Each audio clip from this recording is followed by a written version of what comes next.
Assalamualaikum warahmatullahi wabarakatuh.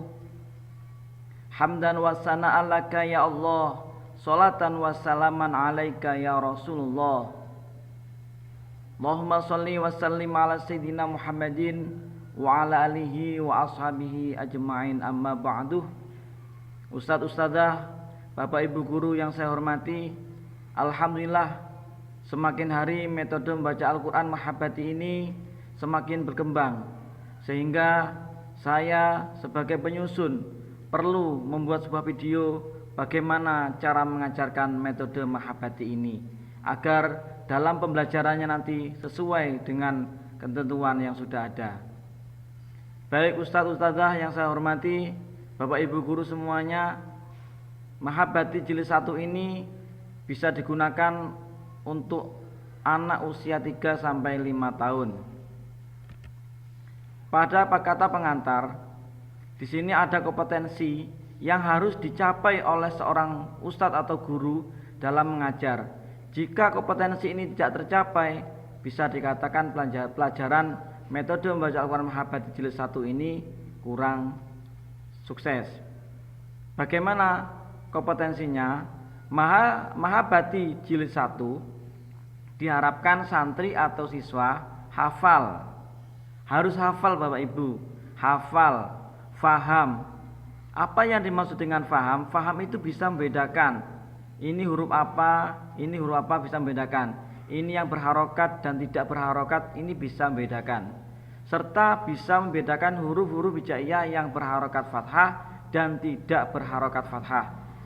Dengan kompetensi ini akan menjadi acuan jika ustadz ustadzah mengajarkan metode Mahabbati jilid 1 ini. Kalau dia dinyatakan lulus atau bisa pindah ke Mahabbati 2, maka dia harus sesuai dengan kompetensi itu. Petunjuk mengajar Mahabbati 1.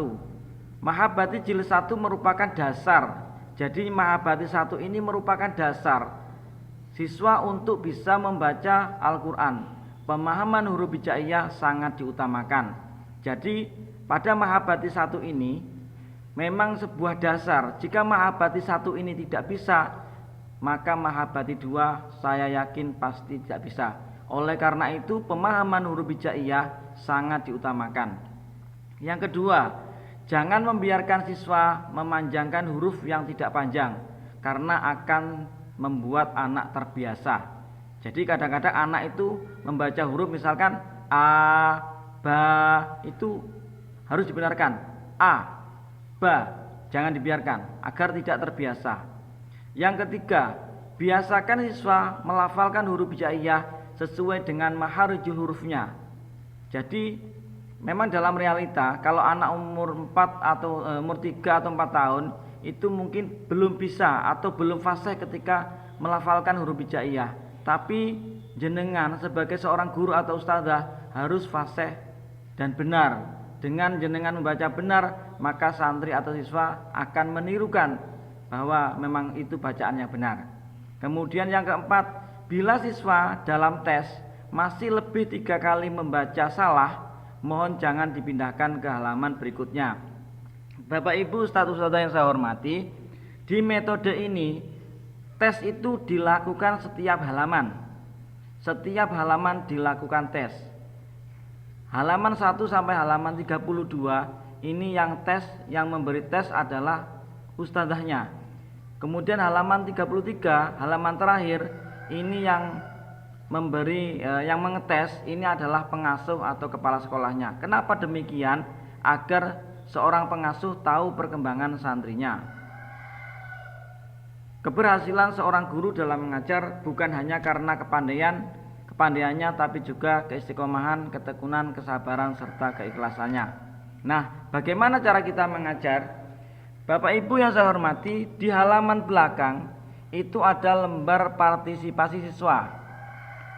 Semuanya itu ada 66 kotak. Kenapa 66? Karena Mahabbati 1 sampai Mahabbati 6 itu jumlah halamannya semuanya 33. Tidak ada yang lebih.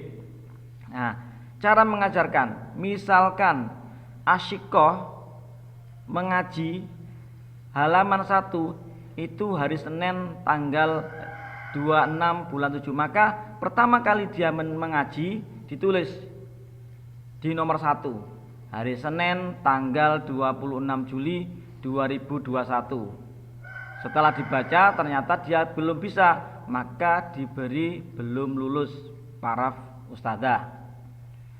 Kemudian setelah beberapa hari, Senin, Selasa, Rabu, Kamis, Jumat, Sabtu, ternyata setelah 6 hari asyiko ini bisa. Artinya bisa di sini benar lafadznya, tidak salah, panjang pendeknya benar.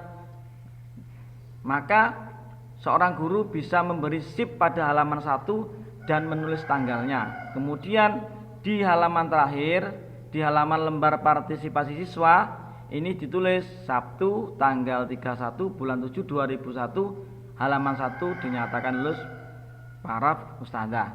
Ketika jenengan memberi sip atau meluluskan, maka jenengan punya tanggung jawab bahwa santri itu bisa faham dan mengerti halaman 1. Kemudian halaman paling terakhir ini adalah catatan ustadz atau ustadzah. Jadi bisa ditulis untuk disampaikan pada orang tua. Misalkan pertama, mohon anaknya atau putra-putrinya dibantu untuk mengulang-ulang pelajaran di rumah agar cepat lulus dalam halaman 1 atau halaman 2 dan lain sebagainya. Kemudian setelah itu selamat mengajar Bapak Ibu. Keberhasilan seorang guru dalam mengajar bukan hanya karena kepandaiannya, tapi juga keistiqomahan, ketekunan, kesabaran serta keikhlasannya. Muhammad Musli SPD MPD, khairukum man ta'allamal Qur'an wa 'allamahu.